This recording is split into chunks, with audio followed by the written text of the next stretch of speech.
Episode 271 to 280। अध्याय 271। अध्याय 265। Maria quarter चुपचाप श्रीमती कार्टर के कमरे में चली गई। उसके कदम इतने हल्के थे कि लगभग कोई आवाज नहीं थी, जैसे कि वह किसी चीज को परेशान करने से डर रही थी। उसने अपना सिर थोड़ा आगे की ओर उठाया, सावधानी से चारों ओर देखा और यह सुनिश्चित करने के बाद कि वहां कोई नहीं है, उसने जल्दी से दरवाजा बंद कर दिया।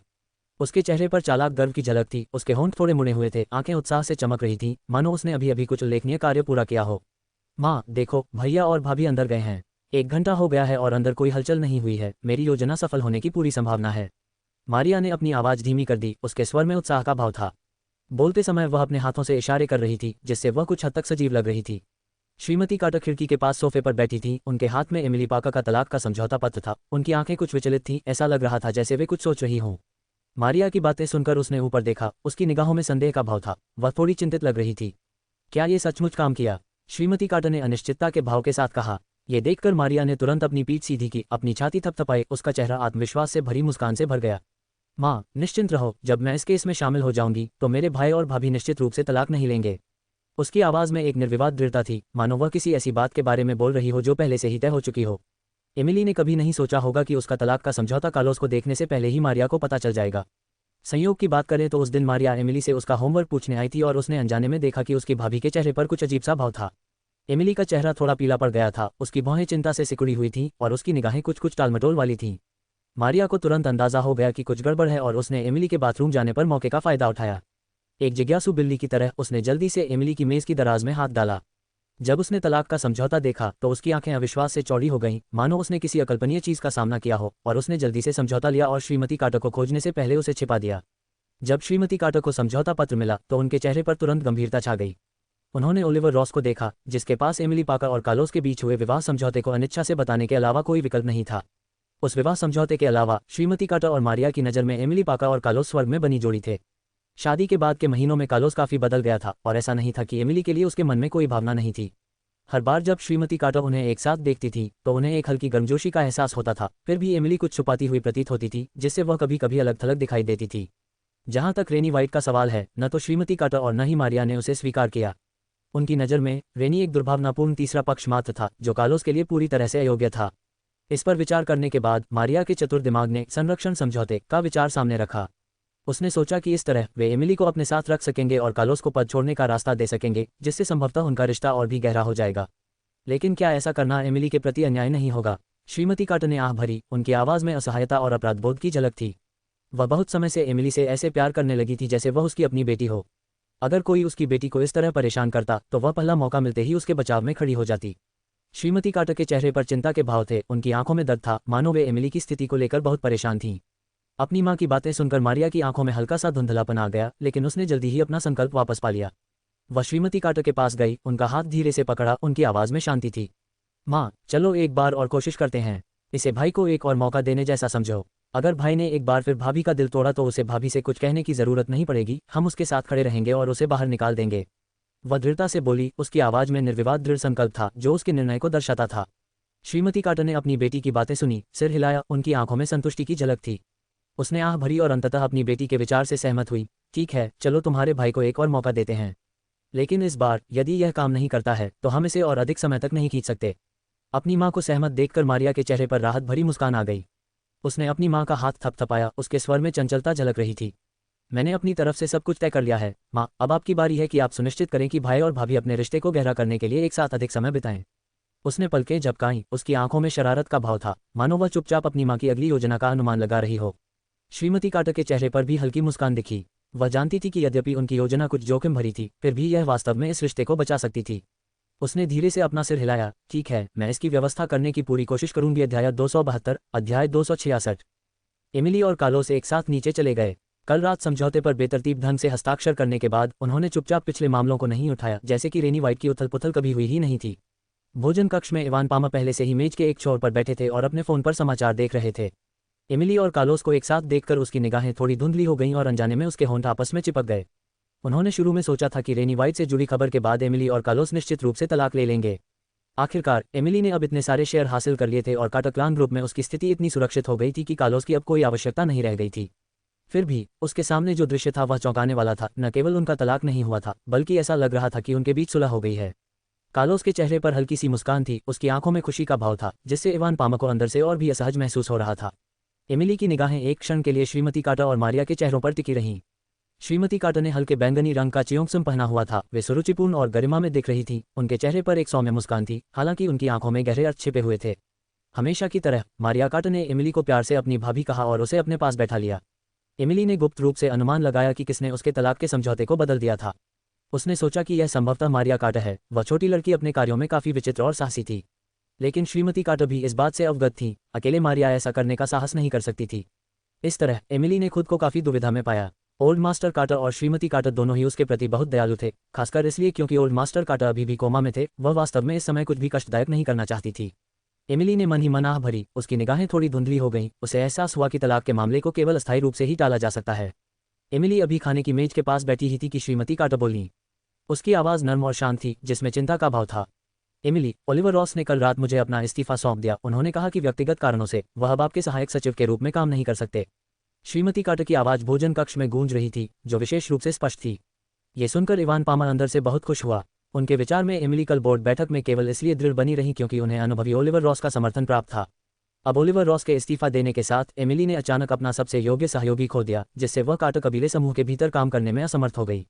इवान पामा के होठों पर हल्की सी मुस्कुराहट आ गई, उसकी आंखों में विजय की झलक दिखाई दे रही थी, मानो वह पहले से ही उस संकट को देख रहा हो जिसका एमिली सामना करने वाली थी। हमें क्या करना चाहिए? एमिली अब 5 महीने से ज्यादा गर्भवती है, वह बिना सहायक सचिव के कैसे काम चलाएगी? मारिया ने कहा। उसका छोटा सा चेहरा लाल हो गया था और आंखें चौड़ी हो गई थीं। वह कुछ चिंतित दिख रही थी।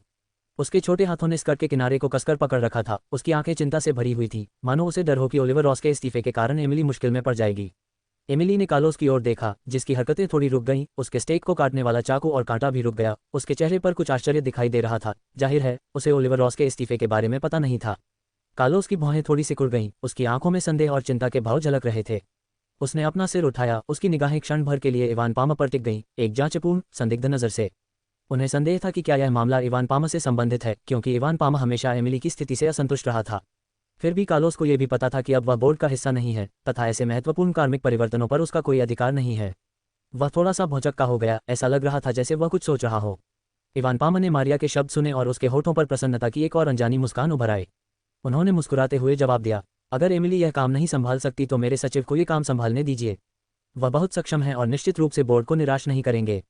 इवान पामा की आवाज़ भोजन कक्ष में गूंज रही थी, जो विशेष रूप से स्पष्ट थी। ये कहते हुए उसकी नज़र श्रीमती कार्टर पर पड़ी। श्रीमती कार्टर हमेशा से ही कार्टर क्लान ग्रुप के प्रमुख निर्णयकर्ताओं में से एक रही हैं, तथा पारिवारिक मामलों में उनकी राय का काफी महत्व रहा है। इवान पामा इस बात से भली भांति परिचित थे। उनकी निगाहों में उम्मीद की झलक थी, क्योंकि श्रीमती कार्टर हमेशा बिना किसी हिचकिचाहट के उनकी बातों पर ध्यान देती थीं। निश्चित रूप से इस बार भी कोई अपवाद नहीं होगा। हालांकि इवान पामा को यह देखकर आश्चर्य हुआ कि श्रीमती कार्टर ने उनकी बातें सुनकर धीरे से अपना सिर हिलाया। उसके चेहरे पर हल्की सी मुस्कान थी, फिर भी उसका स्वर काफी दृढ़ था। अगर मुझे याद है तो आपका सचिव भी नया नियुक्त हुआ है, कंपनी के आंतरिक मामलों से परिचित नहीं है, इसलिए वह ज्यादा मदद नहीं कर पाएगा। एमिली के सहायक के लिए मेरे मन में पहले से ही किसी का नाम है। श्रीमती कार्टर की आवाज़ कोमल लेकिन शक्तिशाली थी, प्रत्येक शब्द निर्विवाद अधिकार से ओतप्रोत था। उनकी नज़र कुछ देर के लिए इवान पामा पर पड़ी, जिससे उन्हें ऐसा लगा कि मामला पहले ही तय हो चुका है और अब आगे चर्चा की कोई आवश्यकता नहीं है। भोजन कक्ष का माहौल थोड़ा नाजुक हो गया। इवान पामा के चेहरे पर थोड़ी उदासी छा गई, उनकी आंखों में नाराजगी झलकने लगी, लेकिन जल्द ही उन्होंने अपना संयम वापस पा लिया। हालांकि उनके होठों पर मुस्कान कुछ हद तक कठोर हो गई। श्रीमती कार्टर की बातें सुनकर एमिली को थोड़ी राहत महसूस हुई। कार्लोस ने कुछ नहीं कहा, केवल स्टेक का एक टुकड़ा खाकर चुपचाप चबाता रहा। जब तक एडम विलो को एमिली का सचिव नियुक्त नहीं किया गया, तब तक वह किसी और के प्रति उदासीन था। अध्याय 273, अध्याय 267। सुबह सुबह एडम विलो तेजी से कार्टर क्लैन ग्रुप की इमारत में चला गया। उन्होंने एक अच्छी तरह से सिलवाया हुआ हल्के भूरे रंग का सूट पहना था, जिसकी सीधी कंधे की रेखा उनके लंबे कद को रेखांकित कर रही थी, तथा उसके नीचे हल्के नीले रंग की शर्ट थी, जो एक परिष्कृत लालित्य को दर्शा रही थी। उनके सुनहरे फ्रेम वाले चश्मे के पीछे उनके सुंदर चेहरे पर कोमल आंखें दिखाई देती थीं। जैसे ही वह लॉबी में दाखिल हुआ, रिसेप्शनिस्ट एक साथ खड़े हो गए। उनके चेहरे मीठी मुस्कान से चमक रहे थे और उनकी आंखें प्रशंसा से भरी हुई थीं। सहायक विलो, उसे देखकर 2 महिला रिसेप्शनिस्ट शर्मा गईं। एडम विलो ने हल्के से मुस्कुराया, उसकी नज़र धीरे से सभी पर घूम रही थी और उसने विनम्रता से अभिवादन में सिर हिलाया। यद्यपि वे केवल कुछ दिनों के लिए ही अध्यक्ष के सहायक बने थे, लेकिन वर्षों के अध्ययन और कार्य से विकसित उनकी कठोर शैली ने उन्हें कार्टर क्लान ग्रुप के आंतरिक कामकाज से पहले ही पूरी तरह परिचित करा दिया था। उनकी कार्यक्षमता की व्यापक रूप से सराहना की जाती थी और पारस्परिक संबंधों में वे विशेष रूप से कुशल थे। विभिन्न विभागों के साथ सामंजस्यपूर्ण ढंग से व्यवहार करते थे। यहाँ तक कि बोर्ड के वे सदस्य भी, जो अपनी नखरेबाजी के लिए जाने जाते थे, उनकी अंतहीन प्रशंसा करते थे। हर कोई जानता था कि नए चेयरमैन का सहायक न केवल योग्यता में उत्कृष्ट था बल्कि युवा और सुंदर भी था। सबसे महत्वपूर्ण बात यह थी कि वह अभी तक अविवाहित था। महिला सहकर्मियों की प्रशंसा भरी निगाहों का सामना करते हुए एडम विलो के चेहरे पर हल्की सी मुस्कान थी, उनकी निगाहों में विनम्रता का भाव था। जैसे ही वह लिफ्ट में दाखिल हुआ, इवान पामा का एक अन्य सहायक भी लिफ्ट के अंदर मौजूद था। जैसे ही उन्होंने एडम विलो को देखा, वे उनके पास आ गए। उनके चेहरे पर मुस्कान थी और उनकी आंखों में चापलूसी का भाव था। असिस्टेंट विलो, क्या आपने सुना? ओलिवर रॉस ने इस्तीफा दे दिया है। एडम विलो थोड़ा स्तब्ध था, उसकी आंखों में आश्चर्य की झलक थी। उन्होंने ओलिवर रॉस के बारे में सोचा, जो कार्लोस के पूर्व सहायक थे और वर्तमान में एमिली पाकर के सहायक हैं। दूसरा व्यक्ति काम में कुशल था, बोलने में स्पष्ट था तथा तेजी और निर्णायक ढंग से कार्य करता था। कल एमिली पाकर ने बोर्ड बैठक में महाप्रबंधक के रूप में अपना पद सफलतापूर्वक बरकरार रखा, जिसका मुख्य कारण पर्दे के पीछे ओलिवर रॉस का समर्थन था। कम से कम इवान पामा और एडम विलो के विचार में ओलिवर रॉस पर्दे के पीछे सबसे बड़ा योगदान करता था। आखिरकार एमिली पाकर तो बस एक नज़ी थी, कॉर्पोरेट प्रबंधन से लगभग अनभिज्ञ। ये निश्चित रूप से ओलिवर रॉस की रणनीतिक योजना का ही कमाल था कि वह बिना किसी खास परेशानी के बोर्ड मीटिंग में कामयाब रहीं। उन्होंने इस्तीफा दे दिया। फिर जनरल मैनेजर का क्या हुआ? एडम विलो ने सहजता से कहा, उसकी आवाज़ में तात्कालिकता का भाव था। दूसरा व्यक्ति थोड़ा स्तब्ध था, अप्रत्याशित रूप से उसकी ओर देख रहा था, उसकी आंखों में खोजपूर्ण निगाहें थीं। एडम विलो को तब अपनी थोड़ी सी अति प्रतिक्रिया का एहसास हुआ और उन्होंने तुरंत समझाया, मुझे चिंता है कि महाप्रबंधक अकेले मौजूदा काम को संभाल नहीं पाएंगे। अगर परियोजना में कोई समस्या आती है तो इसका अध्यक्ष की रणनीतिक योजना पर नकारात्मक प्रभाव पड़ेगा। बोलते समय उसकी आंखें गंभीर थीं, वह अपने स्वर को शांत रखने की कोशिश कर रहा था, अपने भीतर के उथल पुथल को छिपाने का प्रयास कर रहा था। हालांकि दूसरे व्यक्ति ने उसके स्पष्टीकरण की परवाह नहीं की, बल्कि एक जानकार मुस्कान दिखाते हुए अपनी आवाज़ में एक प्रकार का दुख व्यक्त किया। मेरी राय में स्वर्ग भी चेयरमैन की मदद कर रहा है। एमिली पाकर एक बेकार व्यक्ति है, वह पुराने चेयरमैन की विशेष कार्यवाहक थी, जो इस पद को पाने के लिए पुराने चेयरमैन की चापलूसी पर निर्भर थी। ओलिवर रॉस को उसके द्वारा इतना प्रताड़ित किया गया होगा कि वह इस्तीफा देने को तैयार हो गया होगा। एमिली पाकर का जिक्र करते हुए उनके चेहरे पर तिरस्कार साफ झलक रहा था। उन्हें ऐसी औरतें बिल्कुल पसंद नहीं थीं जो सत्ता पाने के लिए पुरुषों पर निर्भर हों। अगर मैं गलत नहीं हूं तो आप अगले दिन बहुत व्यस्त रहने वाले हैं। वह करीब झुका, अपनी आवाज़ धीमी कर ली, उसके स्वर में थोड़ी ईर्ष्या थी। आप युवा और योग्य हैं, चिकित्सा क्षेत्र से परिचित हैं और वर्तमान में समूह स्टर्लिंग रिसर्च इंस्टीट्यूट के साथ मिलकर चिकित्सा परियोजना पर सबसे अधिक केंद्रित है। ओलिवर के अब बोर्ड में न होने और महाप्रबंधक के इसे संभालने में असमर्थ होने के कारण आपको पदोन्नति और वेतन वृद्धि मिल सकती है और आप सीधे परियोजना को संभालने का कार्यभार संभाल सकते हैं। उनके शब्द शांत झील में फेंके गए कंकड़ के समान थे, जो एडम विलो के हृदय में लहरों की परतें उकेर रहे थे। एडम विलो ने रुककर स्टर्लिंग रिसर्च इंस्टीट्यूट के साथ सहयोग को बढ़ावा देने के लिए लव एंड काइंडनेस हॉस्पिटल द्वारा किए गए विभिन्न प्रयासों को याद किया। ओवरटाइम के वे दिन और रातें तथा परियोजना के अंततः असफल हो जाने पर महसूस की गई अनिच्छा उसकी आंखों के सामने ही दिखाई दे रही थी। अप्रत्याशित रूप से अब उन्हें पुनः इस परियोजना के लिए जिम्मेदार बनने का मौका मिला। उसकी धड़कन अनायास ही तेज हो गई, उसकी आंखों में उत्साह की झलक दिखाई दी। उसे विश्वास हो गया कि वह इस परियोजना के प्रबंधन के लिए एमिली पाकर से अधिक उपयुक्त है। यदि वह इस परियोजना को हासिल करने में सफल रहे तो अंततः वह डॉक्टर स्टर्लिंग से मिल सकेंगे। ये समाचार सुनकर एडम विलो जब लिफ्ट से बाहर निकले तो उनके कदम बहुत हल्के थे, मानो किसी अदृश्य बादल पर चल रहे हों। हर कदम पर एक उत्सुकता का संकेत था। इसके तुरंत बाद इवान पामा ने अचानक विभागीय प्रबंधकों की बैठक बुलाई और कहा कि विभागों को सूचित करने के लिए महत्वपूर्ण प्रबंधकीय परिवर्तन हुए हैं। हालांकि एडम विलो को इसके बारे में पहले ही संकेत मिल चुके थे, फिर भी वह अंदर से उत्साहित होने से खुद को नहीं रोक सका। जैसे ही वह सम्मेलन कक्ष में दाखिल हुए, सभी विभाग प्रबंधक पहले से ही वहां मौजूद थे, जिससे तनाव और प्रत्याशा से भरा माहौल बन गया। उसने आसपास नजर दौड़ाई, लेकिन एमिली पाकर नजर नहीं आई। कुछ विभाग प्रबंधक आपस में फुसफुसा रहे थे। क्या आपने सुना है, सहायक रॉस ने इस्तीफा दे दिया है? एक विभाग प्रबंधक ने धीमी आवाज में कहा, उनके स्वर में थोड़ा सा दुख था। मैं जानता था कि एक बार जूनियर प्रेसिडेंट कार्टर चले गए तो वह भी निश्चित रूप से उनके पीछे आएंगे। एक अन्य विभाग प्रबंधक ने भी यही कहा, उनकी आंखों में तिरस्कार भरा भाव था। ऐसे फूलदान जैसे जनरल मैनेजर का पीछा करना, क्या ये थका देने वाला नहीं होगा? किसी और ने भी उपहास से भरी आवाज में बात की। देखो, जनरल मैनेजर तो आई ही नहीं। ओलिवर रॉस के बिना शायद वो मीटिंग के दस्तावेज भी नहीं समझ पाएंगी, है ना? अंतिम विभाग के प्रबंधक ने उपहास किया, उनकी आंखें घृणा से भरी हुई थीं। जब विभाग के प्रबंधक बात कर रहे थे, इवान पामा अंदर आए। उन्होंने अपना हाथ उठाकर सभी को चुप रहने का संकेत दिया और सम्मेलन कक्ष में तुरंत सन्नाटा छा गया।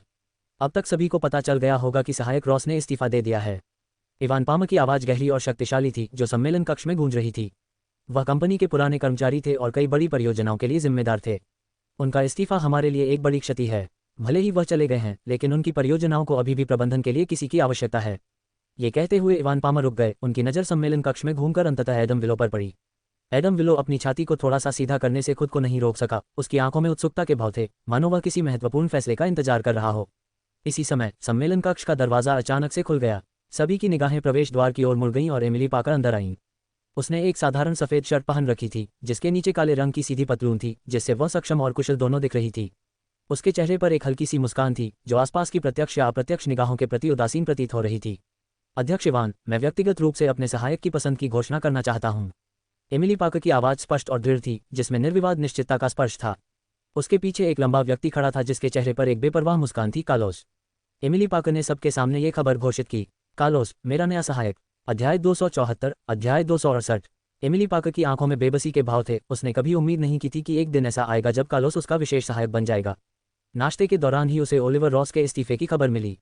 हालांकि उसका दिल धड़क उठा, पर उसने तुरंत अपना संयम वापस पा लिया। यहाँ तक कि ओलिवर रॉस के बिना भी उनके द्वारा पहले उपलब्ध कराए गए दस्तावेजों के साथ वह कार्टर कबीले के मामलों को संभालने में सक्षम थी। लेकिन घटनाक्रम उसकी उम्मीदों से परे था। इवान पामर ने अचानक सुझाव दिया कि एडम विलो ओलिवर रॉस का काम संभाल लें। एमिली ने मना करने की तैयारी में भौहें चढ़ाईं, लेकिन मिसेस कार्टर पहले ही खड़ी हो गईं और दृढ़ स्वर में बोलीं, नहीं, मैं एडम विलो के कार्यभार संभालने से सहमत नहीं हूँ। कार्लोस, तुम्हें एमिली का सहायक होना चाहिए। एमिली ने सोचा कि कार्लोस अपने सामान्य अहंकार को देखते हुए मना कर देगा, लेकिन कार्लोस ने केवल हल्का सा मुस्कुराया, धीरे से सिर हिलाया और कहा, ठीक है। एमिली ने श्रीमती कार्टर और मारिया कार्टर की ओर देखा। श्रीमती कार्टर की संतुष्ट मुस्कान देखी, जबकि मारिया की आंखें चमक उठी जब उसने कार्लोस को अंगूठा दिखाया। एमिली ने अपने होंठ काटे, अंततः सिर हिलाया और धीरे से कहा, ठीक है। इस प्रकार दंपति एक साथ कंपनी में गए। कार्लोस की आवाज़ उसके दिमाग में घूमती रही। एमिली खुद को रोक नहीं सकी और उसने कार्लोस की ओर देखा। उसने उसे एक अच्छी तरह से सिलवाया हुआ गहरे रंग का सूट पहना हुआ था। उसकी भौहों के बीच कुछ मेल खाते चेहरे थे और वह एडम विलो की ओर एक चंचल मुस्कुराहट के साथ देख रहा था। वह कुछ देर के लिए सम्मेलन कक्ष के बाहर था और उसने विभाग के प्रबंधकों की टिप्पणियां सुनी थीं, विशेष रूप से एमिली के प्रति उनकी व्यंग्यात्मक टिप्पणियां। उसे हर एक बात याद थी। एमिली सम्मेलन कक्ष में आए और जैसे ही उसने ये परिणाम घोषित किया, कमरे में सन्नाटा छा गया। विभाग के प्रबंधकों ने एक दूसरे को देखा। किसी को भी उम्मीद नहीं थी कि जूनियर प्रेसिडेंट कार्टर को कुछ दिन पहले ही कंपनी से बाहर निकाल दिया गया था और अब वह वापस आ गए हैं। एडम विलो का चेहरा अचानक पीला पड़ गया जब वह अपनी कुर्सी पर बैठे थे, आर्मरेस्ट को कसकर पकड़े हुए थे। उनकी आंखें सदमे से भरी हुई थीं। उन्होंने शुरू में सोचा था कि उनके पास ओलिवर रॉस का काम संभालने का मौका है, लेकिन अब कार्लोस ने अप्रत्याशित रूप से उनकी जगह ले ली है, जिससे उनका मूड एक जमीन हिला देने वाले बदलाव के साथ रोलर कोस्टर की सवारी पर चला गया। स्वागत है, सहायक कार्टर।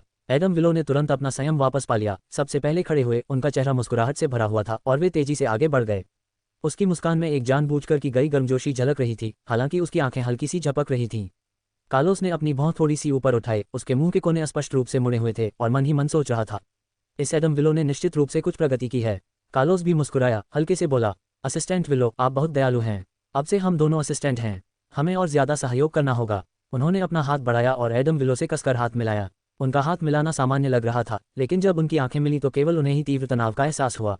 दोनों अलग अलग बैठ गए। एडम विलो कार्लोस के सामने सीधा बैठा था, जबकि कार्लोस कुर्सी की पीठ पर पैर क्रॉस करके आधा लेटा हुआ, उसकी निगाहें शांतिपूर्वक सम्मेलन कक्ष में घूम रही थीं। इसके बाद इवान पामर ने अपना गला साफ किया और औपचारिक बैठक शुरू की।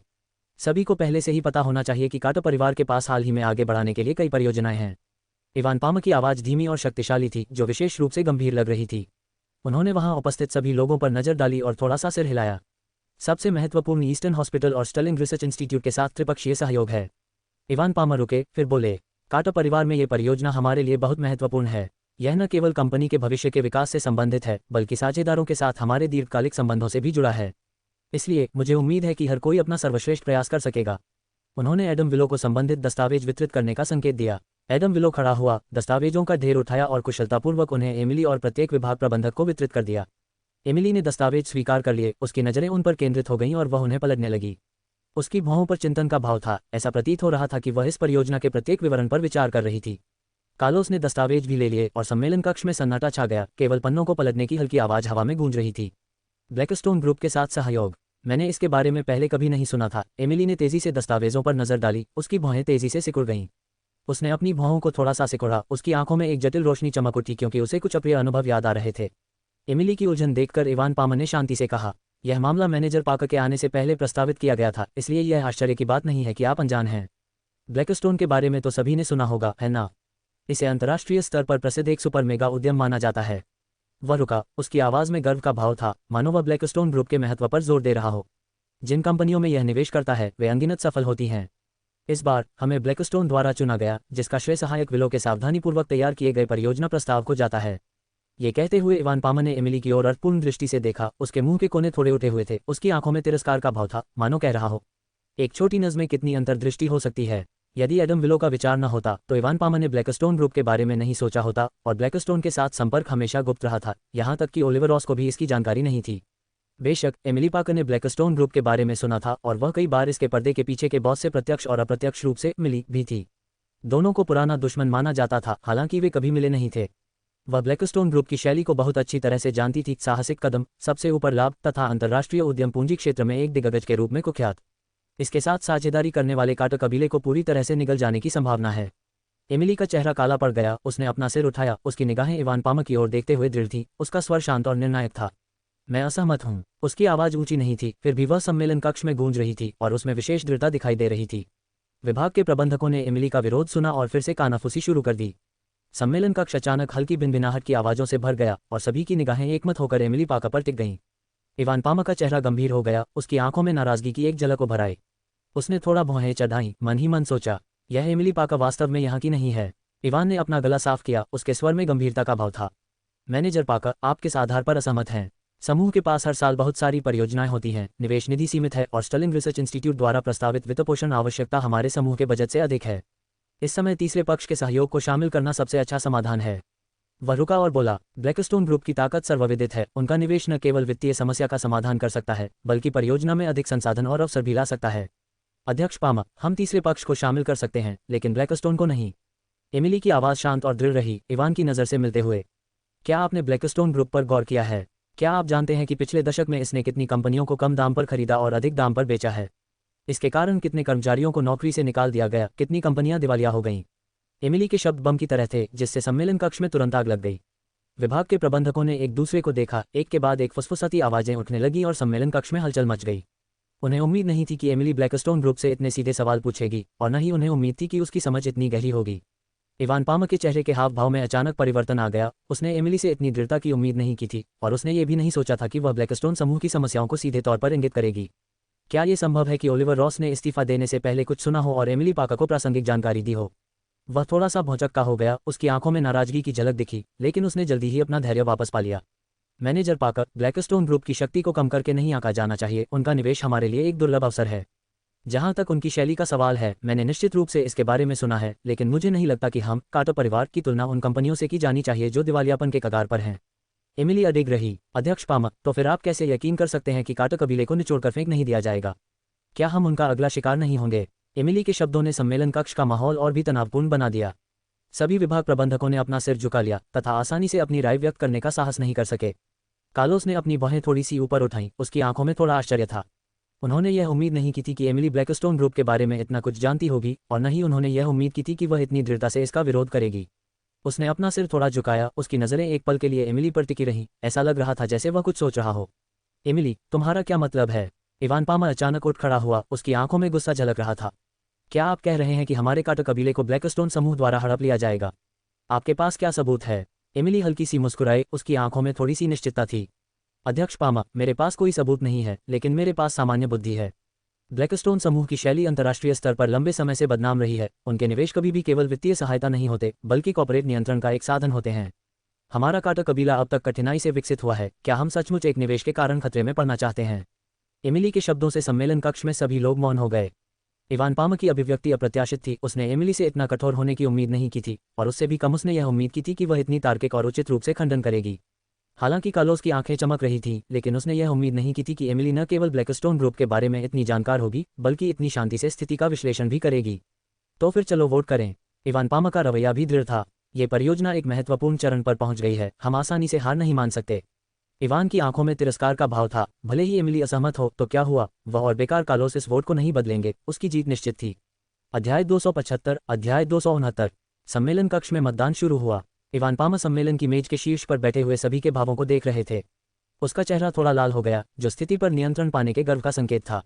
परिणाम देखने के बाद उसके मुंह के कोने थोड़े ऊपर उठ गए और उसने एमिली पाकर की ओर तिरस्कार भरी आंखों से देखा, मानो कह रहा हो, आपके पास और क्या तरकीबें हैं?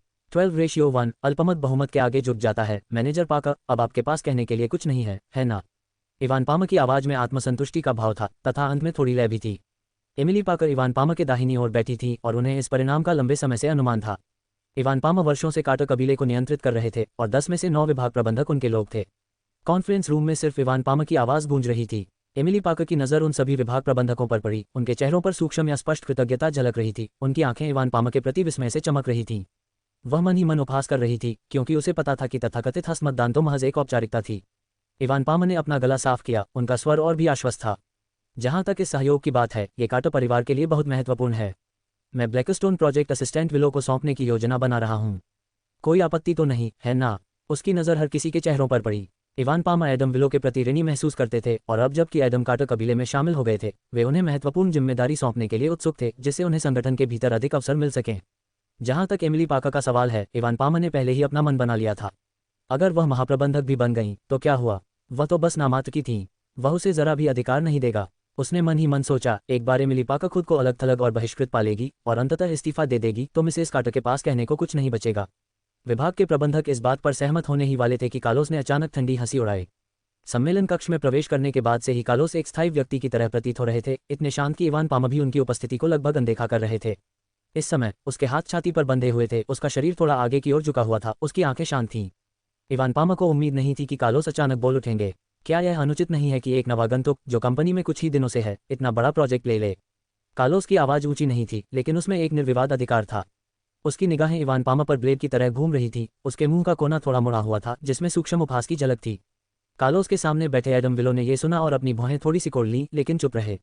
वह विशेष रूप से शांतचित्त दिखाई दे रहे थे, हालांकि उनके माथे पर हल्की सी झुर्रियां बेचैनी का संकेत दे रही थीं। इवान पामा की अभिव्यक्ति तुरंत भद्दी हो गई और वह व्यंग्य से भर गया। उसकी निगाहें कार्लोस की ओर तीर की तरह चुभ रही थीं। कार्लोस, अपनी स्थिति याद रखो, अब तुम सहायक हो, पिछले महाप्रबंधक नहीं।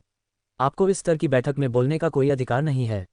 उनके स्वर में चेतावनी का भाव था, जिसका आशय था कि यदि कार्लोस बोले भी तो वह व्यर्थ होगा, और यदि उन्होंने एक शब्द भी कहा तो उन्हें बैठक कक्ष से बाहर निकाल दिया जाएगा। कार्लोस हल्के से मुस्कुराया, मानो उसने इवान पामा की चेतावनी नहीं सुनी हो। वह इतनी सहजता से बोल रहा था मानो वह बेकार की बातें कर रहा हो। मुझे कुछ कहने की जरूरत नहीं है, चलो विभाग के मैनेजर ही बोल देते हैं। क्या आपको भी लगता है कि असिस्टेंट विलो उपयुक्त है? आप सब क्या कहते हैं? मैनेजर ओवन, मैनेजर रॉस और उनकी निगाहें वहां मौजूद प्रत्येक विभाग के मैनेजर पर कुछ क्षण के लिए टिकी रहीं। उनके होठों पर एक रहस्यमय मुस्कान थी, मानो वे किसी अच्छे शो का आनंद ले रहे हों। मैनेजर ओवन और मैनेजर रॉस तथा अन्य लोग, जिन्होंने कार्लोस की नज़र अपने ऊपर महसूस की, कांपने से खुद को नहीं रोक सके। उनके चेहरे के भाव तुरंत कठोर हो गए, उनकी आंखों में घबराहट की झलक दिखाई दी। मैनेजर ओवन के माथे पर पसीने की बूंदें उभर आईं और उसने सहज ही अपने सूखे होंठ चाट लिए। उनकी निगाहें इवान पामा और कार्लोस के बीच घूम रही थीं, मानो वे सोच रहे हों कि क्या जवाब दिया जाए। मैनेजर रॉस ने अपना सिर थोड़ा नीचे झुका लिया, अपने घुटनों को घूर रहे थे, कुछ चिंतित और बेचैन लग रहे थे। कार्लोस ने अपना शांत व्यवहार बनाए रखा, उसकी निगाहें सब पर घूम रही थीं, मानो वह किसी चीज़ का इंतजार कर रहा हो। उसकी आंखों में ठंडक थी, हालांकि वह उसकी चंचल मुस्कान के नीचे दबी हुई थी, जिससे वह रहस्यमय लग रहा था। मुझे लगता है कि सहायक विलो अभी भी बहुत छोटा है, उसके लिए अकेले इतना बड़ा प्रोजेक्ट संभालना बहुत मुश्किल होगा। हाँ, उन्होंने पहले कभी इस तरह की परियोजनाओं का प्रबंधन नहीं किया है, इसलिए बेहतर होगा कि कोई उनके साथ साझेदारी करे। बिल्कुल, मुझे भी ऐसा ही लगता है। अध्याय 276, अध्याय 269। जल्द ही उन विभाग प्रबंधकों को बेचैनी महसूस होने लगी और उनमें से प्रत्येक ने अपना रुख व्यक्त किया। एमिली पाकर की आंखों में आश्चर्य की चमक आ गई। सम्मेलन कक्ष का माहौल और भी तनावपूर्ण हो गया, हवा जम गई प्रतीत हुई। इवान पामा का चेहरा और अधिक गंभीर हो गया, उसकी उंगलियां मेज के किनारे को कसकर पकड़ रही थीं तथा उसकी उंगलियां परिश्रम से पीली पड़ रही थीं। उसने कार्लोस को घूरा, उसकी आंखें गुस्से से भरी थीं, फिर भी उसने ऐसा करने की हिम्मत नहीं की। इन कमीनों ने क्या सचमुच उसकी इच्छाओं की अवहेलना करने के लिए भालू का दिल या तेंदुए का पित्ताशय खाया था? चूंकि सबने अपनी बात कह दी है, तो क्यों न सहायक लियू के स्थान पर किसी और को चुना जाए? जनरल मैनेजर सोफी के बारे में सबकी क्या राय है? कार्लोस ने मौके का फायदा उठाया और कहा। सभी विभाग प्रबंधकों ने सहमति में सिर हिलाया। बैठक के अंत में इवान पामा लोहे के समान काले चेहरे के साथ चले गए। ब्लैकस्टोन ग्रुप के सहयोग से इस परियोजना को अंततः एमिली पाकर और एडम विलो द्वारा संयुक्त रूप से संचालित किया जाना था, जिसके परिणाम से इवान पामा स्पष्ट रूप से नाखुश थे। एडम विलो इवान पामा के पीछे पीछे चले गए। जब सभी लोग सम्मेलन कक्ष से बाहर चले गए, तो एमिली को कार्लोस से पूछने का अवसर मिला। आपने ऐसा कैसे किया? कार्लोस ने कुछ भी छिपाए बिना कंधे उचका दिए। इवान पामा को केवल इतना पता है कि वह कार्टर कबीले के साथ लंबे समय से है, लेकिन वह भूल जाता है कि मैं भी कुछ वर्षों से यहाँ हूँ। जब मैं पहली बार वहां पहुंचा तो सभी विभाग प्रबंधक मेरे खिलाफ थे, क्योंकि वे सभी इवान पामा के विश्वासपात्र थे।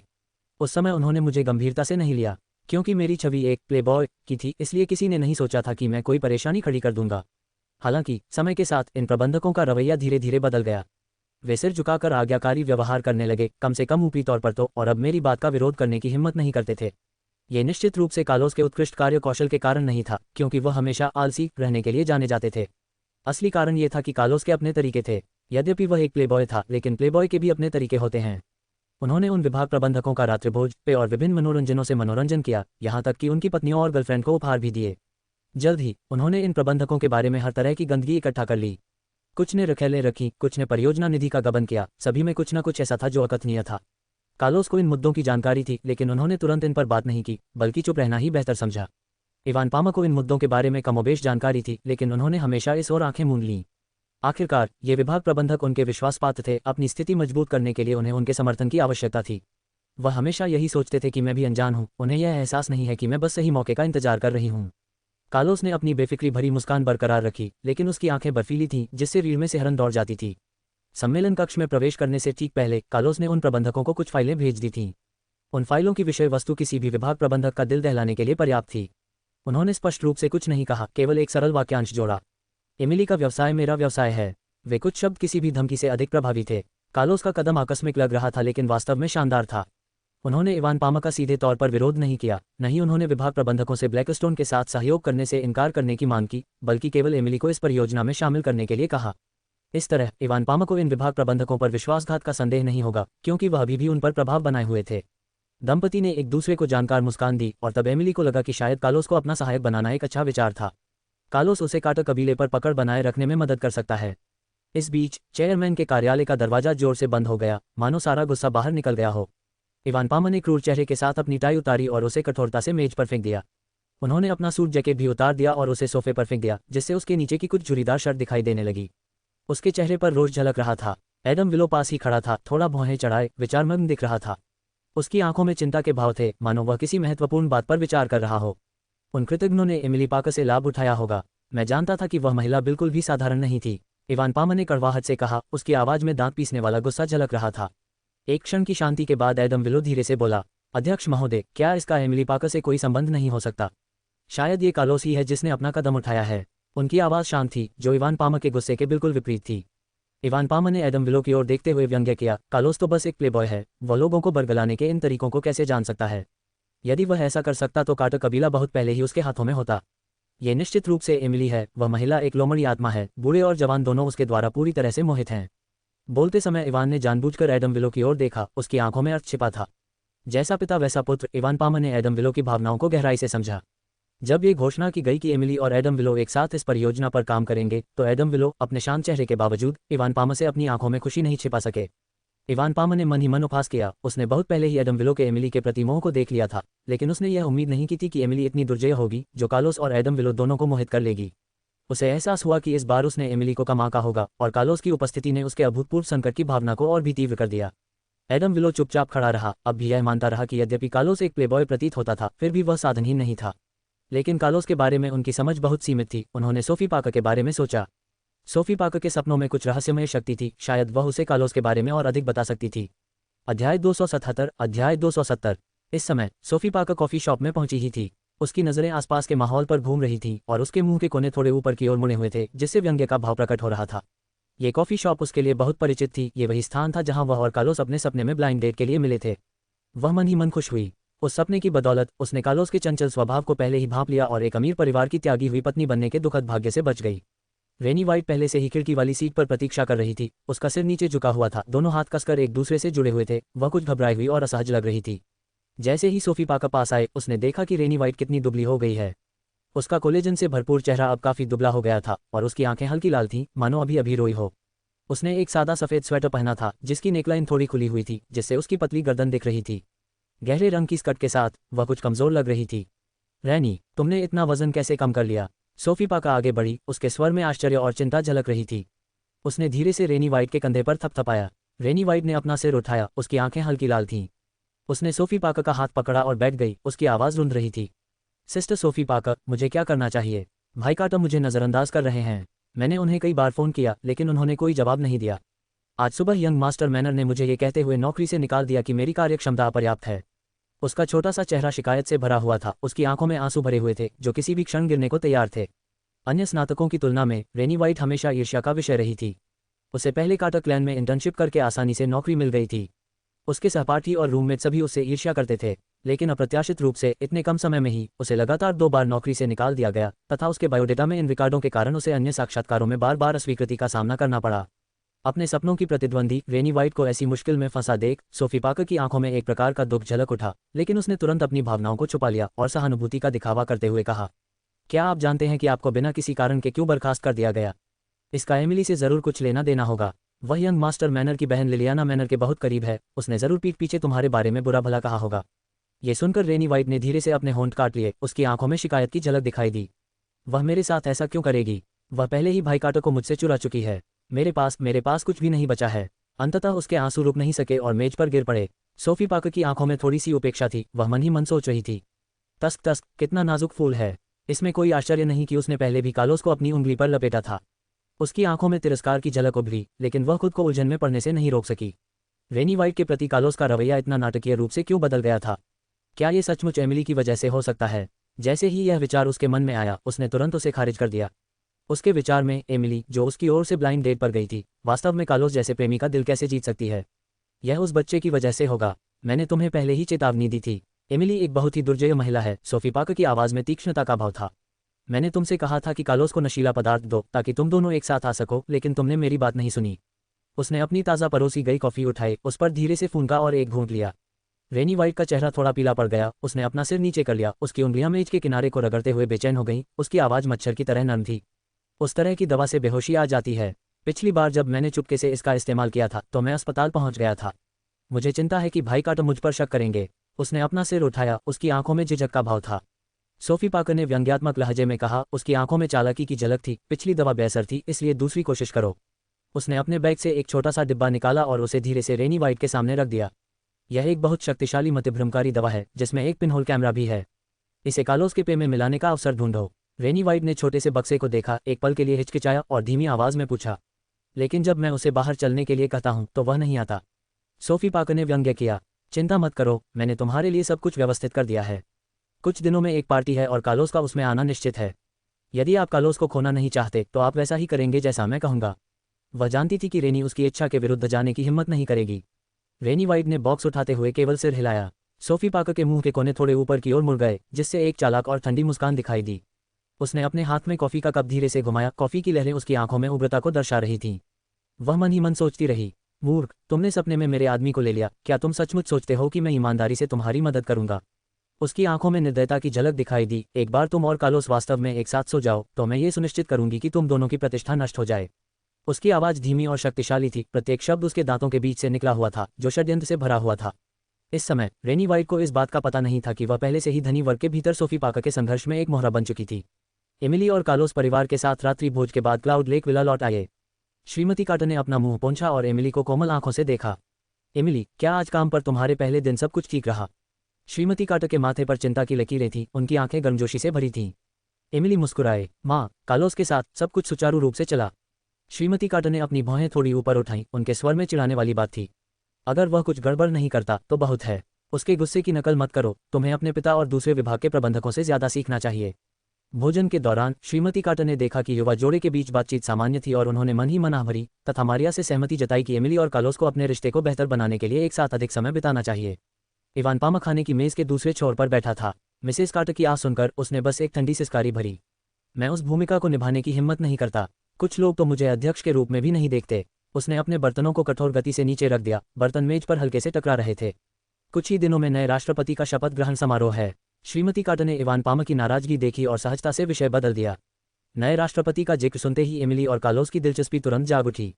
एमिली ने अपना सिर थोड़ा ऊपर उठाया, उसकी आंखों में जिज्ञासा का भाव था, जबकि कार्लोस ने अपनी भौहें थोड़ी सी सिकुड़ी। ऐसा लग रहा था जैसे वह कुछ सोच रहा हो। हाल ही में घटित कई घटनाओं और एमिली के गर्भवती होने के कारण उन्होंने घरेलू राजनीतिक गतिशीलता में बदलावों पर अधिक ध्यान नहीं दिया था। फिर भी उसने सुना था कि सिनोविया ने हाल ही में एक नया राष्ट्रपति चुना है। इस नए राष्ट्रपति के पदभार ग्रहण करने से देश के राजनीतिक और आर्थिक परिदृश्य में बदलाव का संकेत मिलता है। एमिली ने हल्के से अपने होंठ दबाए। मैंने सुना है कि नए राष्ट्रपति काफी युवा हैं और काफी करिश्माई लगते हैं। कार्लोस ने भी अपना सामान्य उदासीन व्यवहार त्याग दिया, उसकी आंखों में सावधानी का भाव था। यह नया राष्ट्रपति वाकई काफी उल्लेखनीय है। वह एक नागरिक पृष्ठभूमि से आते हैं, सेना में एक युद्ध नायक के रूप में प्रसिद्ध हुए और सेवामुक्त होने के बाद राजनीति में आए। उनका राष्ट्रपति पद का शपथ ग्रहण समारोह बहुत भव्य है और बताया जा रहा है कि इसमें सभी क्षेत्रों की मशहूर हस्तियों को आमंत्रित किया गया है। हमारे परिवार को भी निमंत्रण मिला है। अध्याय 278, अध्याय 271। इवान ने ये कहा और बटलर से निमंत्रण लाने को कहा तो उसके चेहरे पर अनजाने में गर्व भरी मुस्कान उभर आई। ये निमंत्रण नए अधिकारी के उद्घाटन समारोह से आया था, जो सख्त स्वभाव के लिए जाने जाते थे और आमतौर पर फिजूल खर्ची को नापसंद करते थे। ये समारोह उच्च स्तरीय था, जिसमें देश के विभिन्न क्षेत्रों की शीर्ष हस्तियां आमंत्रित थीं। कार्टर क्लान, जो एक शीर्ष घरेलू उद्यम है, स्वाभाविक रूप से आमंत्रितों में शामिल था। इवान ने अभी अभी कार्यवाहक अध्यक्ष का पदभार संभाला था और वह इस अवसर का लाभ उठाकर अधिक से अधिक लोगों से मिलना चाहते थे तथा अपनी स्थिति मजबूत करना चाहते थे। हालांकि जैसे ही वह समारोह में भाग लेने की खुशी में डूबे, श्रीमती कार्टर की आवाज ने सन्नाटा तोड़ दिया। मैं इस उद्घाटन समारोह में नहीं जाऊंगा, इसके बजाय युवाओं को जाने दीजिए। जैसे ही श्रीमती कार्टर ने यह कहा, इवान के चेहरे के भाव थोड़े बदल गए। उसने मूल रूप से एडम विलो के साथ जाने की योजना बनाई थी, क्योंकि निमंत्रण में केवल 2 लोगों को ही एक साथ जाने की अनुमति थी। उन्होंने सोचा कि श्रीमती कार्टर अस्वस्थ हैं और निश्चित रूप से उपस्थित नहीं होंगी, फिर भी अप्रत्याशित रूप से उन्होंने यह अवसर कार्लोस और एमिली को दे दिया। श्रीमती कार्टर मंद मंद मुस्कुराईं, उनकी नज़रें इवान पर घूम गईं, उनके स्वर में थोड़ा उपहास था। इवान, तुम क्या सोचते हो? इवान थोड़ा अचंभित हुआ, फिर उसने खुद को संभाला और अपने होठों पर मुस्कुराहट लाने की कोशिश की। वे बहुत छोटे हैं और यह समारोह उच्च स्तर का है। इसे संभालने के लिए अभी भी अनुभवी लोगों की आवश्यकता है। उन्होंने श्रीमती कार्टर को समझाने की कोशिश की, उनकी आवाज़ में तत्परता का भाव था। एमिली मना करने ही वाली थी, उसे ऐसे औपचारिक आयोजनों में जाने की आदत नहीं थी। कार्टर परिवार की मैनेजर होने के नाते वह पहले से ही मुश्किल में थी। उसे क्या पता था कि श्रीमती कार्टर के अगले शब्द उसका मन बदल देंगे। कार्लोस, समूह के प्रबंधक के रूप में पहले भी कई भव्य अवसरों में शामिल हो चुके हैं। एमिली की देखभाल करने के लिए यह पर्याप्त होना चाहिए। श्रीमती कार्टर हल्की सी मुस्कुराई, उनका स्वर दृढ़ था। श्रीमती कार्टर ने एमिली की ओर फिर से देखा, उनकी आंखों में क्षमा याचना की झलक दिखाई दी। यद्यपि कार्लोस और एमिली विवाहित थे, फिर भी विभिन्न कारणों से वे विवाह नहीं कर पाए थे। श्रीमती कार्टर के दिल में हमेशा से यह बात पछताती रही है। उन्हें लगता है कि एमिली के प्रति उन पर बहुत अधिक ऋण है। चूंकि इसका कुछ समय तक समाधान नहीं किया जा सकता, इसलिए कम से कम बाहरी दुनिया को ये तो पता चल ही जाना चाहिए कि एमिली ही कार्टर परिवार की असली बहू है। और नए अधिकारी का उद्घाटन समारोह निस्संदेह एक उत्तम अवसर था। एमिली, ये कार्टर कबीले को बाहरी दुनिया के सामने प्रदर्शित करने का भी एक अच्छा अवसर है। श्रीमती कार्टर ने धीरे से कहा, उनके स्वर में थोड़ी आशंका थी। श्रीमती कार्टर की आशा भरी निगाहों के सामने एमिली ने धीरे से सिर हिलाया। श्रीमती कार्टर ने संतुष्टि से मुस्कुराते हुए हल्के से सिर हिलाया, मानो अंततः उनके दिल से बोझ उतर गया हो। उसने कार्लोस की ओर देखा। एमिली की देखभाल करना आपकी जिम्मेदारी होगी, क्योंकि वह गर्भवती है और बहुत थकी हुई नहीं हो सकती। इवान का चेहरा और अधिक गंभीर हो गया, वह ठंडी सांस लेने लगा, उसकी आंखों में नाराजगी की झलक दिखाई दी। उसने और कुछ नहीं कहा, केवल ठंडे चेहरे के साथ मेज से उठकर चला गया, ठंडी हवा का झोंका छोड़ते हुए। रात्रि भोजन के बाद कार्लोस श्रीमती कार्टर के साथ टहलने गए। एमिली को एक बहाना मिल गया और वह अपने कमरे में लौट आए। उसने दरवाज़ा बंद किया, फिर तेजी से डेस्क की ओर चली गई और उस पुराने ज़माने के लैपटॉप को खोला। एमिली ने जल्दी से पासवर्ड डाला और एडम विलो की कार में लगे बग को खोल दिया। ये बग कुछ समय से स्थापित था, लेकिन एमिली को अभी तक कुछ भी संदिग्ध नहीं मिला था। उस दिन के बाद से इवान ने एडम की कार का दोबारा उपयोग नहीं किया और इससे एमिली की जांच रुक गई। हालांकि एमिली को हमेशा लगता था कि इवान और एडम के बीच कुछ गड़बड़ है। इस अंतर्ज्ञान के कारण वह शांत नहीं रह पाती थी। एमिली ने गहरी सांस ली, हेडसेट की स्थिति ठीक की, फिर हेडसेट खोला। जल्द ही उसे एडम और सोफी की बातचीत सुनाई दी। भाई एडम, आप अभी क्यों आ रहे हैं? अंधेरा तो हो ही गया है। सोफी की आवाज़ में थोड़ी शर्म थी। उसने कार का दरवाजा खोला और जल्दी से यात्री सीट पर बैठ गई। एडम की आवाज़ थोड़ी थकी हुई थी, जिसमें थकान का भाव था। आज कंपनी में ओवरटाइम काम किया। जब से आपने कार्टर कबीले में काम करना शुरू किया है, आप बहुत व्यस्त रहे हैं। आपके पास मेरे साथ आने का समय ही नहीं है। सोफी की आवाज़ शिकायत से भरी थी, लेकिन जल्द ही वह फिर से खुश हो गई। मैं आपको एक अच्छी खबर बताता हूँ, मुझे नौकरी मिल गई है, नए अधिकारी के सचिव कार्यालय में सचिव के रूप में। ये सुनकर एमिली की आंखों में आश्चर्य की एक झलक उभर आई। वह जानती थी कि नए अधिकारी का सचिव पद बहुत महत्वपूर्ण है और सोफी की योग्यता को देखते हुए उसके लिए यह पद संभालना लगभग असंभव था। नए अधिकारी का सचिव कार्यालय। एडम की आवाज़ में आश्चर्य का भाव था। जाहिर है कि उसे यह समाचार अप्रत्याशित लगा। उन्होंने कुछ नहीं कहा, ऐसा प्रतीत हुआ कि वे इस जानकारी को पचा रहे थे। कैसा रहेगा? मैं तो काफ़ी सक्षम हूँ, है ना? सोफी की आवाज़ में गर्व और आत्मसंतुष्टि के साथ साथ शेखी बघाड़ने का भाव भी था। वह अपनी नई नौकरी से बहुत संतुष्ट लग रही थी। कुछ दिनों में उद्घाटन समारोह में मैं तैयारियों में मदद करूंगा। सोफी की आवाज़ और भी ज्यादा खुशनुमा थी। नए अधिकारी इस समारोह में नई मंत्री भूमिका ग्रहण करने की खुशखबरी भी सुनाएंगे। आप भी तब शामिल होंगे। एडम एक क्षण के लिए चुप रहा। अध्यक्ष ने पहले ही उद्घाटन समारोह का जिक्र कर दिया था, वह मुझे भी इसमें साथ ले जाना चाहते हैं। उनकी आवाज़ में थोड़ा उत्साह था, क्योंकि ऐसा अवसर उनके लिए अत्यंत महत्वपूर्ण था, जिससे न केवल उन्हें उच्च स्तरीय लोगों से जुड़ने का अवसर मिला, बल्कि उनके करियर की संभावनाओं में भी वृद्धि हुई। ये सुनकर सोफी ने आत्मविश्वास से कहा, वास्तव में आपको इस उद्घाटन समारोह में शामिल होना था। आप नए अधिकारी से मिलेंगे, वह वास्तव में आपकी सराहना करते हैं। उसकी आवाज़ में एक अविश्वसनीय आत्मविश्वास था। ऐसा प्रतीत हो रहा था कि वह समारोह में एडम की महिमा को पहले से ही देख रही थी। ये सुनकर एडम के चेहरे पर खुशी के भाव उभर आए, उसकी आंखें उत्साह से चमक उठीं। सचमुच, क्या ये कुछ ऐसा हो सकता है जिसका आपने सपना देखा हो? एडम बहुत आश्चर्यचकित हुआ। बस इंतजार करो और देखो, तब तक तुम्हें पता चल जाएगा। उसकी आवाज़ बहुत आत्मविश्वास से भरी थी, मानो सब कुछ उसके नियंत्रण में हो। जैसे ही एमिली इस बातचीत से आश्चर्यचकित हुई और अधिक विवरण सुनने के लिए तैयार हुई, एडम ने कार स्टार्ट कर दी।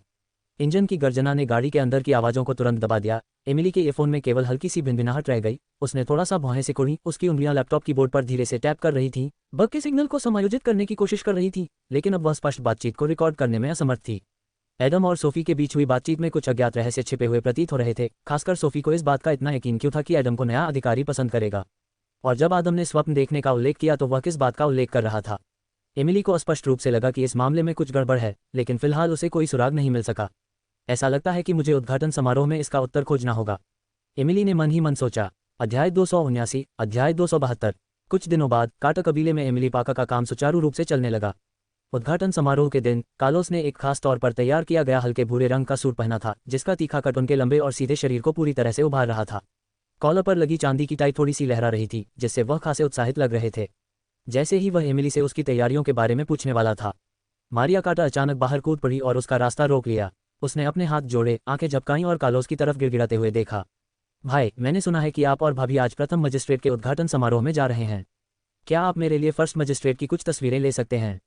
कहते हैं कि असल जिंदगी में वो फिल्मी सितारों से भी ज्यादा खूबसूरत हैं। मैं अपने क्षणों को दिखाना चाहता हूँ। कार्लोस ने थोड़ा सा भौहें चढ़ाईं और दृढ़ता से मना कर दिया। हमारे प्रथम मजिस्ट्रेट गोपनीयता को महत्व देते हैं और अपनी तस्वीरों को सार्वजनिक रूप से साझा किया जाना पसंद नहीं करते। भाई, तुम इतने निर्दयी कैसे हो सकते हो? मैंने पहले भी आपकी बहुत मदद की है। मारिया ने गुस्से से मुंह बनाया। उसके गाल एक छोटी सी पफरफिश की तरह थोड़े फूल गए। उसकी आंखें असंतोष से भरी थीं। आपने मेरी मदद कैसे की? कार्लोस ने अपनी बहन को हैरानी से देखा। उसकी आंखों में जिज्ञासा का भाव था।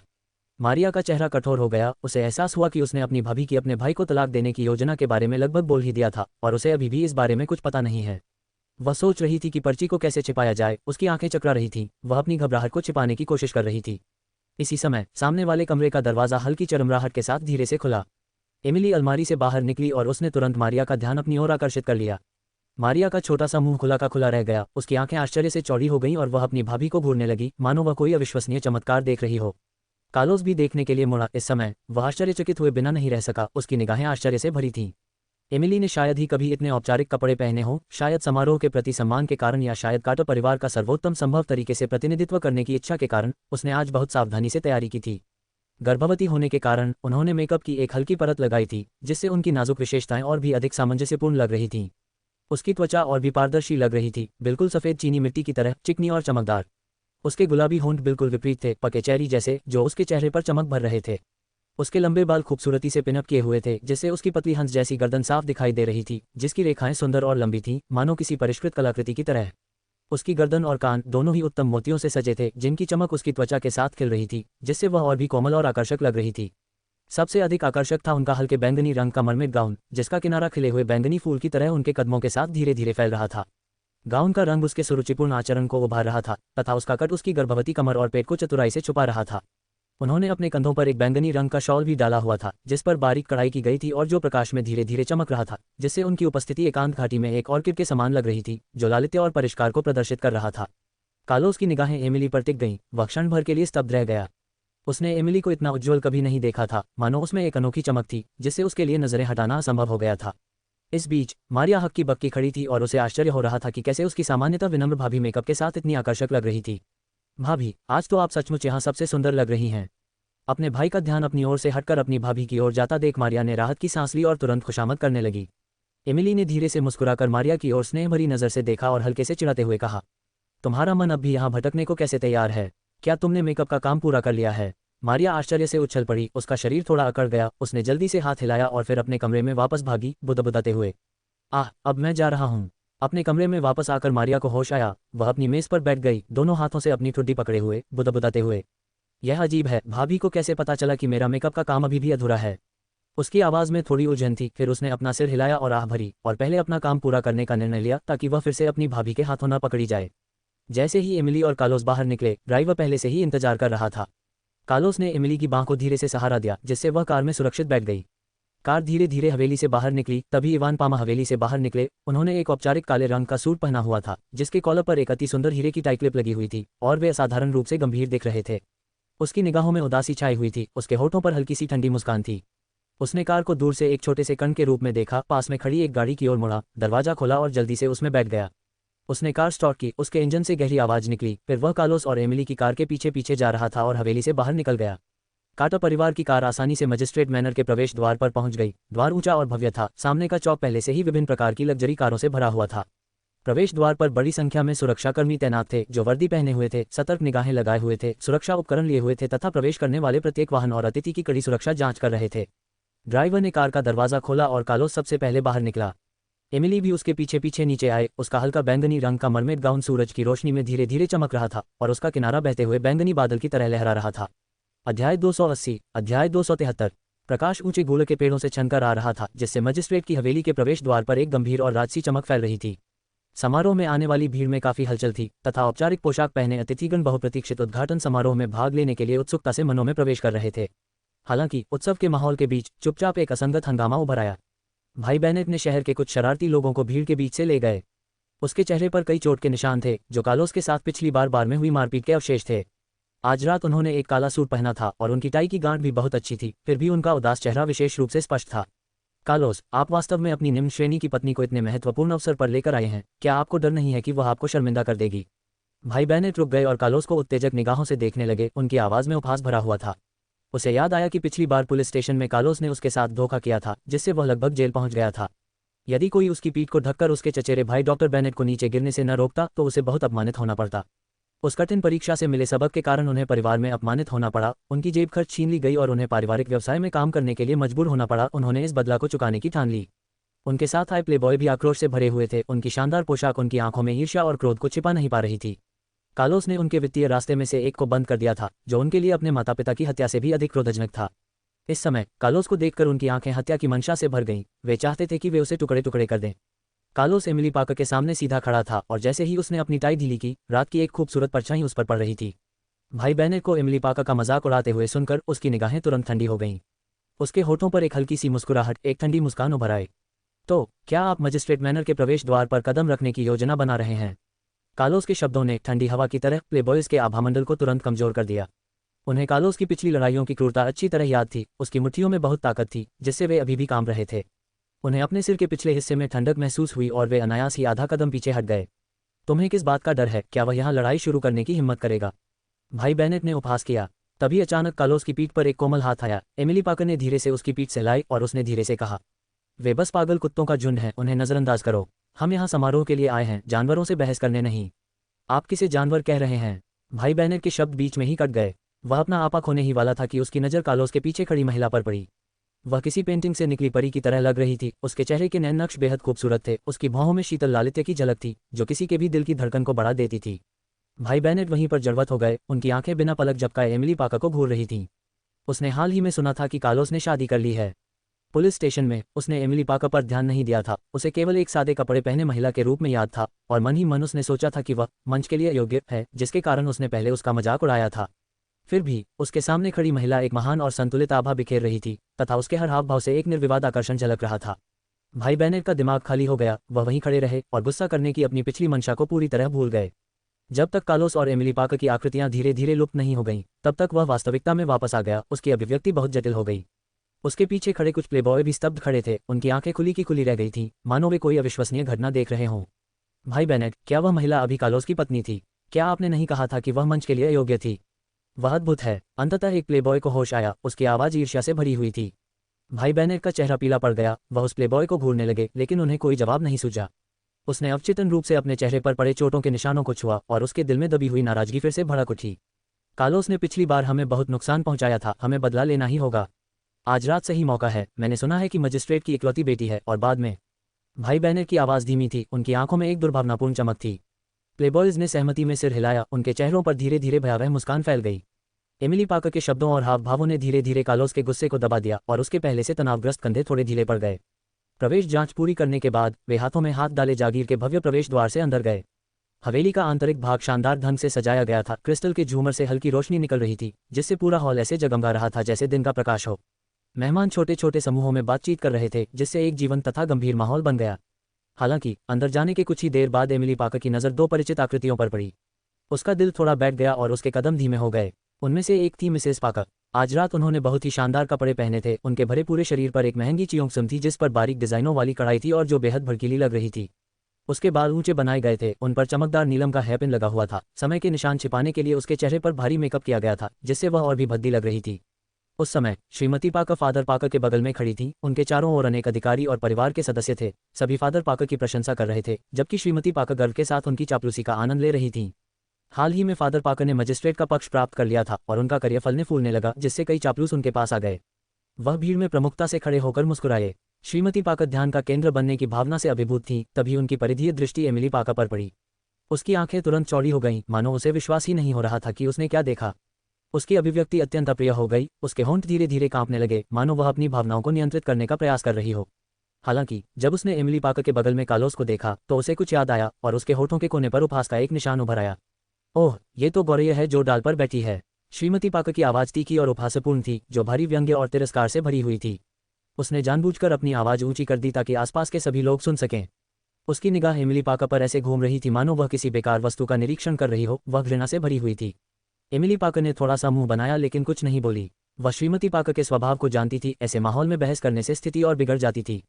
कार्लोस ने अपना सिर थोड़ा सा घुमाया, उसकी आंखों में ठंडक थी और वह गौर से श्रीमती पाकर को देख रहा था, मानो उन्हें सीमा पार न करने की चेतावनी दे रहा हो। श्रीमती पाकर का उपहास सुनकर आसपास के मेहमानों ने उत्सुकता से उनकी ओर देखा और माहौल तुरंत तनावपूर्ण हो गया। आगे की कहानी सुनाने के लिए VM स्टोरी वर्ल्ड को सब्सक्राइब करो।